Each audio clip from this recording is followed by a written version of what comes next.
அனைத்துலக ஆன்மீக அன்பர்களுக்கு அடியேனின் வணக்கங்கள். இப்பிரபஞ்சத்திற்கும் எனது அருமை தாய் தந்தையருக்கும் என் உயிர் மேலான குருநாதர்கள் அனைவருக்கும் என் வணக்கத்தை தெரிவித்துக் கொண்டு இந்த நிகழ்ச்சி இன்னைக்கு போவோம். இன்னைக்கு உங்களெல்லாம் சந்திச்சு ரொம்ப நாள் ஆச்சு, சரிங்களா? ஸோ இப்போ அன்பர்கள் நிறைய பேர் நிறைய கேள்விகள் கேட்டிருக்கீங்க. இதில் நிறைய கொஸ்டின்ஸ் என்னன்னு பார்த்தீங்கன்னா, அடுத்து புரட்டாசி மாதம், சரிங்களா? இதில் முக்கியமாக பார்த்தீங்கன்னா நம்மளோட அன்பர்களுக்கு என்னோட நன்றியை தெரிவிச்சுக்கிறேன். என்னென்னு பார்த்தீங்கன்னா, கடந்த மாதம் நிறைய பேர் கால் பண்ணிட்டு நிறைய விஷயங்கள் நடந்தது அப்படின்னு சொல்லியிருந்தீங்க. இது ரொம்ப மகிழ்ச்சியாக இருந்தது. ஏன்னா உங்களோட ஆதரவு தான் எங்களுக்கும் கடவுள் எங்களுக்கு பரிபூர்ணமாக கொடுத்துருக்கிற அந்த விஷயங்களை உங்களால் கொடுக்க முடியுது உங்களுக்கு எல்லாருக்குமே. அதுக்காக உங்களுக்கு நன்றியை தெரிவிச்சுக்கிறேன். இன்னைக்கு என்ன பார்க்க போகிறோம் அப்படின்னு பார்த்தீங்கன்னா, புரட்டாசி மாதம், சரிங்களா? இப்போ வருகின்ற புரட்டாசி மாதம் எப்படி சிறப்பான விஷயம், ஏன் புரட்டாசி மாதம் ஒரு சிறப்பு அப்படின்றத பார்ப்போம். புரட்டாசின்னு பார்த்தீங்கன்னா பெருமாளின், சரிங்களா, பெருமாளின் அவதாரம் அப்படின்னு சொல்லுவாங்க. ஸோ பெருமாளுக்குரியவர் யாருன்னு பார்த்தீங்கன்னா புத பகவான் சொல்லுவாங்க. இந்த நவ கிரகத்தில் இந்த புத பகவான் பார்த்தீங்கன்னா பெருமாளுக்குரிய கிரகம் அப்படின்னு சொல்லுவோம். இந்த புத பகவானுக்குரிய வீடு பார்த்தீங்கன்னா கன்னி, சரிங்களா? அந்த கன்னி ராசியில் இந்த பிரபஞ்சம் இருக்கு பாருங்க, இந்த கிரகத்தின் அதிபதினு சொல்லுவாங்கல்ல சூரிய பகவான். ஸோ அவர் வந்து பார்த்தீங்கன்னா இந்த கன்னி ராசியில் சஞ்சரிக்கிற காலம் தான் வந்து பார்த்தீங்கன்னா புரட்டாசி மாதம். இது பார்த்தீங்கன்னா நம்ம தமிழ் மாதத்தில் 6வது மாதமாக வருது, சரிங்களா? இந்த கன்னி ராசின்னு எடுத்துக்கிட்டீங்கன்னா காலபுருஷ தத்துவத்தில் 6வது வீடாவும் வருது. அப்ப 6ன்னா என்னங்க, சரிங்களா? 6ன்னு பார்த்தீங்கன்னா சுக்கிரனுக்குரியவர் அப்படின்னு சொல்லலாம். 6ன்னு பார்க்கும்போது அடுத்தது 6ஆம் வீடுனா ருண ரோக சத்ரு அப்படின்னு சொல்லுவாங்க. ஸோ அதற்கான ஒரு வீடுன்னு சொல்லலாம். அந்த இடத்துல சூரிய பகவான் வராரு. அப்ப என்ன ஆகும்? இன்னொரு விஷயம், 6ன்னா எல்லாருமே ருண ரோக சத்ருவோட முடிச்சிருவாங்க. வெற்றிக்கான விடமும் 6 தான், சரிங்களா? ஸோ வெற்றி யாருக்கு கிடைக்கும்? யார் ஒருத்தர் பயிற்சி முயற்சி செய்யறாரு அவருக்கு தான் வெற்றி கிடைக்கும். அது 6ஆம் இடம். அந்த இடத்துல சூரிய பகவான் வர்றதுனால வெற்றிகள் நிறைய கிடைக்குங்க. எந்த முயற்சி எடுத்தினாலும் வெற்றி கிடைக்கும், சரிங்களா? சரி, ஓகே. இந்த நேரத்தில் எதுக்கு நம்ம பெருமாளை வணங்குறோம் அப்படின்னு பார்த்தோம்னா சில விஷயங்கள் இருக்கு. ஸோ பெருமாள் அப்படின்னு பார்க்கும்போது பார்த்தீங்கன்னா அவர் வந்து திருவோணம் நட்சத்திரம், சரிங்களா? திருவோணம் நட்சத்திரத்தில் புரட்டாசி மாதம் திருவோணம் நட்சத்திரத்தில் திருப்பதியில் இருக்கிற வெங்கடேச பெருமாள் இருக்க பாருங்க, அவர் வந்து எல்லாருக்கும் காட்சி அளித்த தினம் வந்து புரட்டாசி மாதத்தில் தான் இருக்கு. அடுத்து வேற என்ன விசேஷம் அப்படின்னு பார்த்தோம்னா, புரட்டாசி சனிக்கிழமை எதனால ஒரு எல்லாருமே வழிபடுறாங்க அப்படின்ற விஷயத்தை பார்த்தீங்கன்னா, புரட்டாசி சனிக்கிழமையில நம்மளோட சனீஸ்வர பகவான், சரிங்களா? இப்போ 7 சனி நிறைய பேர் போயிட்டு இருக்கோம், அஷ்டம சனி போயிட்டு இருக்கோம், எல்லாருமே பயந்துட்டு இருப்பாங்க. இவங்க எல்லாமே புரட்டாசி மாதம் சனிக்கிழமையில தான், சரிங்களா, சனீஸ்வர பகவான் சனிக்கிழமையில தான் பிறந்தார். அதனாலே புரட்டாசி சனிக்கிழமை மிகவும் பிரசித்தி பெற்று இருக்கு அப்படின்னு சொல்லலாம். 10 அவதாரங்கள், நம்ம பகவானோட 10 அவதாரம் என்னன்னு பார்த்தோம்னா, முதலாவதாக பார்த்தீங்கன்னா மச்ச அவதாரம். மச்ச அவதாரம் மீன், சரிங்களா? கடலில் வாழக்கூடிய மீன் போல. நம்மளோட புராணங்கள் எப்பயுமே பார்த்தீங்கன்னா அறிவியலோட சம்பந்தப்பட்டு இருக்கணும், சரிங்களா? அறிவியல் ஒத்துக்கக்கூடியதா ஒரு விஷயமா இருக்கும், அறிவியல் ஏற்றுக்கக்கூடிய ஒரு விஷயமா இருந்தால் தான் எல்லாரும் உலக மக்களை ஏற்றுப்பாங்க. இதை தான் நம்மளோட பகவான் தெரிவிச்சிருக்காரு நம்மளுக்கு வந்து பார்த்தீங்கன்னா. மச்ச அவதாரம் மீன் வடிவில் எடுத்திருந்தார். 2வது அவதாரம் பார்த்தீங்கன்னா கூர்மா அவதாரம், சரிங்களா? கூர்மா அவதாரம் உங்களுக்கே தெரியும், சரிங்களா? நிலத்திலும் நீரிலும் வாழக்கூடியது அப்படின்னு சொல்லுவாங்க. ஸோ ஆமை வடிவில் எடுத்திருந்தார். 3வது வராகி அவதாரம், சரிங்களா? காட்டில் வாழக்கூடிய ஒரு மிருகமாக, நம்ம வளர்ச்சி பாருங்க எப்படி இருக்குன்ட்டு. அடுத்தது காட்டில் வர ஒரு மிருகமாக வளர்ந்திருக்கார். 4வது நரசிம்ம அவதாரம், எல்லாருக்குமே தெரிஞ்சது, எல்லாரும் வழிபட்டு இருக்கோம். நரசிம்ம அவதாரம் பிரகலாதனுக்காக எங்க ஒரு பக்தன் அவனுக்காக வந்து அவன் நம்மளுக்கு தவம் இருந்து நம்ம ஒரு பிறப்பை எடுத்து அவன் தவம் இருக்கிறதுனால நம்மளுடைய வணங்குறதுனால, சரிங்களா, ஒரு பக்தனுக்கு பகவான் வந்து அருள் பாலிக்கணும், சரிங்களா? அப்ப நம்ம என்ன பண்ற, நரசிம்மர் இன்கேஸ் நான் ஒரு குழந்தையா பிறந்து வந்து ஒரு மாநிலனா வந்து ஒரு வளர்ச்சி அடைந்த வாலிபனா இருந்து அவனுக்கு உதவுனா எங்க இத்தனை காலம் வீணாயிடுமோன்றதுக்காக உடனே தூண்ல இருந்து பிளந்துட்டு அந்த கணமே அவருக்கு வந்து உதவி செய்யறார். அப்போ பகவானுக்கு எவ்வளவு பெரிய மனசு பாருங்க. ஸோ இந்த அவதாரம் பார்த்தீங்கன்னா நரசிம்ம அவதாரம் 4வது அவதாரம். 5வது வாமன அவதாரம், அடுத்த பரிணாம வளர்ச்சி. நரசிம்மர் பார்த்தீங்கன்னா மனிதனும் மிருகமும் கலந்த ஒரு அவதாரமா இருந்தார்.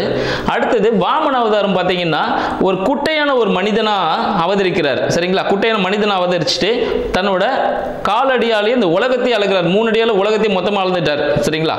அடுத்தது பார்த்தீங்கன்னா பரசுராமர் அவதாரம் 6வது.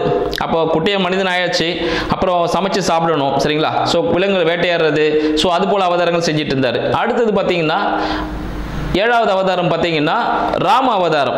ராம அவதாரத்தில் என்ன பண்றார்? அடுத்து திருமணம் போகணும் பார்த்தீங்களா? திருமணம் போகக்கூடிய அந்த காலகட்டம்ல திருமணத்துக்கு என்ன பண்ணும், ஒரு கணவன் ஒரு மனைவி அப்படின்ற மாதிரி எப்படி நெறியோட வாழணும்னு கற்றுக் கொடுத்தார். அடுத்தது 8வது அவதாரம் பலராம அவதாரம். ஒரு பலமிக்க மனிதனாக இருந்துட்டு ஒரு விவசாயம் செஞ்சுட்டு இருக்கணும், ஸோ விவசாயம் செஞ்சு எப்படி மனிதன் வாழணும் அப்படின்னு சொல்லிட்டு அந்த அவதாரத்தை காட்டியிருந்தார். அடுத்து பார்த்தீங்கன்னா 9வது பார்த்தீங்கன்னா கிருஷ்ண அவதாரம். இப்போ எல்லாருமே பார்த்தீங்கன்னா இப்போ 9வது அவதாரத்தை தான் எல்லாம் வணங்கிட்டு இருக்கோம். ஏன்னா இந்த காலகட்டங்களுக்கு அதுதான் தெரிஞ்ச ஒரு விஷயமா இருக்கு. கிருஷ்ண அவதாரம் எல்லாருக்குமே தெரிஞ்ச ஒரு விஷயம். சரியா, கம்சனை தும்சம் செய்யறதுக்காக வந்திருந்தார் அப்படின்னு சொல்லுவோம். 10வது கல்கி அவதாரம் சொல்லுவோம். கல்கி அவதாரம் இன்னும் பிறப்பு எடுக்கல அப்படின்னு சொல்றாங்க. ஏன்னு பார்த்தீங்கன்னா இந்த கல்கி 10வது அவதாரத்தில் இப்போ நம்ம இருக்கோம், இது கலியுகம் சொல்லுவாங்க. சரிங்களா, இந்த கலியுகம்னா என்னன்னு பாத்தீங்கன்னா எல்லாருமே முடியக்கூடிய ஒரு காலகட்டம் அப்படின்னு சொல்லுவோம். எப்பவுமே பகவான் பாத்தீங்கன்னா ஒரு அவதாரம் எடுக்கிறார் அப்படின்னா உடனே நாளைக்கு இன்னைக்கு ஒரு குழந்தை பிறந்துடும், 10 மாசத்துல குழந்தை பிறக்கும் அப்படின்ற கதை இல்லைங்க. சரிங்களா, பகவான் பிறக்கிறான்னு பார்த்தீங்கன்னா 4,32 வருடங்களாகும் ஒரு அவதாரம் எடுக்கணும்னா. சரிங்களா, அப்போ பார்த்தீங்கன்னா 4,32 அவதாரம் அப்படி எடுத்திருக்காருன்னா இன்ட்டு 4 போது அது கிரேதா யுகம்னு சொல்லுவாங்க. அப்போ கிரேதா யுகத்தில் 4 அவதாரம், ஃபர்ஸ்ட் 4 அவதாரம் முடிஞ்சிச்சு. அடுத்தது திரேதா யுகம். திரேதா யுகம்ல 4,32,000 வருடங்கள். அப்போ 4,32,000 இன்ட்டு 3 அப்படி போகும்போது திரேதா யுகம்னு சொல்லிட்டு. அடுத்தது துவாரபாக யுகம். துவாரபாக யுகம் பார்த்தீங்கன்னா 4,32 ஆண்டுகள் இன்ட்டு 2 வருடங்கள். இது துவாரபாகியம் சொல்லுவாங்க. கடைசியா பார்த்தீங்கன்னா கலியுகம் 4,32 ஆண்டுகள். இப்போ நம்ம போயிட்டு இருக்கோம். இப்போ நம்ம 4,32 ஆண்டுகள்ல 5,125வது ஆண்டு தான் இருக்கும். பகவான் எப்போ அவதரிப்பார் தெரியுங்களா? இந்த 4,32 ஆண்டுகளை கடைசியில் இருக்க 27ஆம் ஆண்டு தான் பகவான் அவதரிப்பார். இப்போ நம்ம இந்த காலகட்டத்தில் இருக்கோம், அப்போ பகவான் இன்னும் அவதரிக்க போகிறார் அப்படின்னு சொல்லலாம்.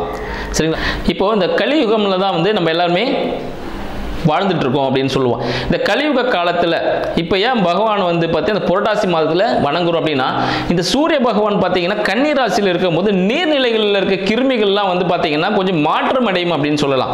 அதாவது நீர் சுத்தமாகும்னு சொல்லலாம். இதனால நம்ம வீட்லேயே எல்லா பொருட்களும் சமைச்சு சாப்பிடணும். சரிங்களா, இந்த விஷயங்கள். மேலும் இந்த புரட்டாசி மாதத்தில் பார்த்தீங்கன்னா சனீஸ்வர பகவான் இந்த சனிக்கிழமையில நம்ம பெருமாளை வணங்குறதுனால சனீஸ்வரனால் வரக்கூடிய அனைத்து துன்பங்களும் நீங்கக்கூடியது.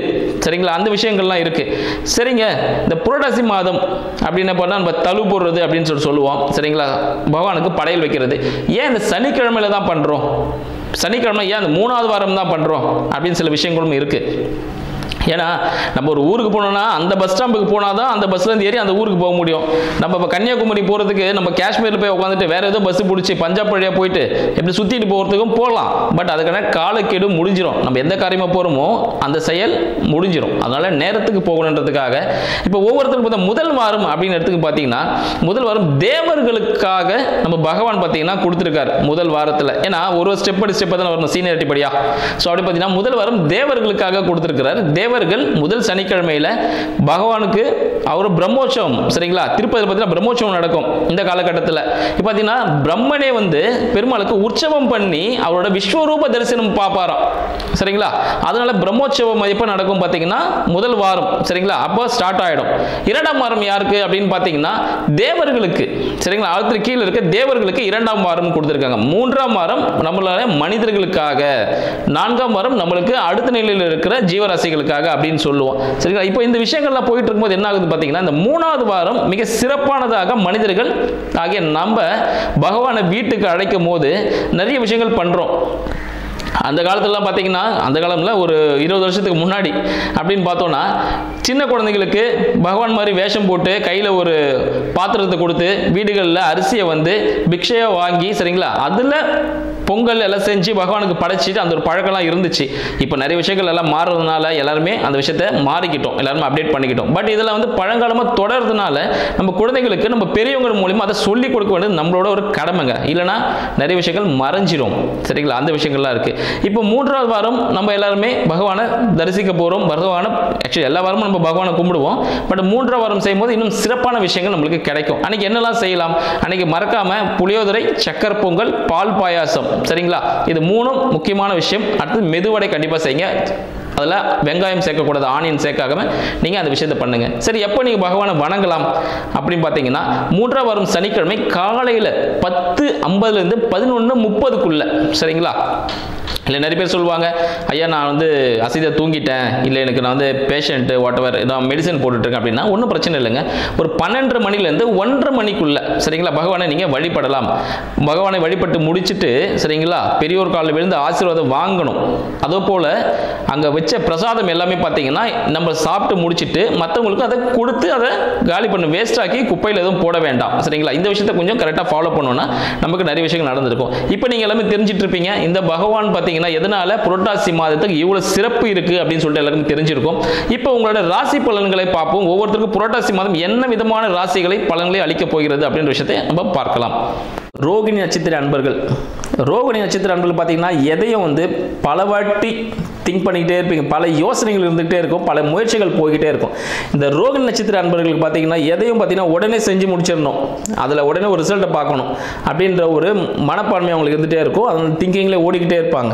இந்த ரோகிணி நட்சத்திரக்காரர்களுக்கு சரிங்களா இந்த புரட்டாசி மாதம் எப்படி இருக்க போது பார்த்தீங்கன்னா மிகவும் அற்புதமான ஒரு மாதமாக இருக்க போகுது அப்படின்னு தெரிஞ்சுக்கலாங்க. ஏன்னு பார்த்தீங்கன்னா இந்த ரோகிணி நட்சத்திரத்துக்கு சரிங்களா சூரியன், ரோகிணி நட்சத்திரத்துக்கு சூரியன் பார்த்தீங்கன்னா அவர் எங்கே இருக்கிறாருன்னா ரோகிணிலேருந்து ஒரு 5வது இடத்துல இருக்கு, 5வது வீட்டில் சஞ்சரிக்கிறார். அப்போ என்ன ஆகும், அவருக்கு அரசாங்கம் சார்ந்த தொழில்கள் அமைய வாய்ப்பு உண்டு. பேங்க் ரிலேட்டடான விஷயங்கள் சரிங்களா இதெல்லாமே அவருக்கு அனுகூலமாக இருக்கும் சார். கமிஷன் பேஸ்டு ஜாப் இல்லை கமிஷன் பேஸ்டு பிஸ்னஸ் எதனா பண்ணாருன்னு பார்த்தீங்கன்னா ரொம்ப சக்ஸஸ்ஃபுல்லாகவே அமையும். காதல் கை கூடக்கூடிய ஒரு மாதமாக இந்த புரட்டாசி மாதம் சரிங்களா. புரட்டாசி மாதம் ரோகிணி நட்சத்திரக்காரருக்கு, ரோகிணி நட்சத்திரம் தெரியும் சரிங்களா, எல்லாமே கிருஷ்ணனோட நட்சத்திரம். ஸோ அவரோட லீலைகள் எப்படி இருக்கணும் உங்களுக்கு எல்லாருக்குமே தெரிஞ்சிருக்கும். ஸோ 2க்கும் 5க்கும் அது பார்த்தீங்கன்னா புதன் என்ன பண்ணியிருக்காரு, கன்னியில் இருக்கிறாரு. கன்னியில் இருக்கும்போது பார்த்தீங்கன்னா மறைமுக உறவுகள் எதுனா இருந்துச்சுன்னா ரோகிணி நட்சத்திரக்காரர்கள் ஜாக்கிரதையாக இருக்கணும், கண்டிப்பாக மாட்டிப்பீங்க சரிங்களா. அதனால அந்த விதமான உறவுகள்லேருந்து தள்ளி வந்துடுங்க. காதல் கை கூடக்கூடிய ஒரு அமைப்பாக இந்த மாதம் விளங்கக்கூடியது அப்படின்னு சொல்லலாம். வீடு வண்டி வாகனம் அப்படி எதனா நீங்கள் வாங்கணும்னு நினச்சிருந்தீங்கன்னா இந்த மாதத்தை தவிர்க்கவும், அடுத்த மாதம் வாங்கிக்கலாம். இந்த மாதம் போனீங்கன்னா சிறிய தடங்கல்கள் ஏற்படும், மனக்குழப்பம் ஏற்படும். அதனால இதை விட பெட்டர் மாடல் நெக்ஸ்ட் மந்த் உங்களுக்கு வெயிட்டிங்கில் இருக்குது. ஸோ அந்த மாதத்தில் புதிய வண்டி வாகனம் இல்லை வீடே கூட நீங்கள் வாங்கக்கூடிய அமைப்பு ஏற்படும்.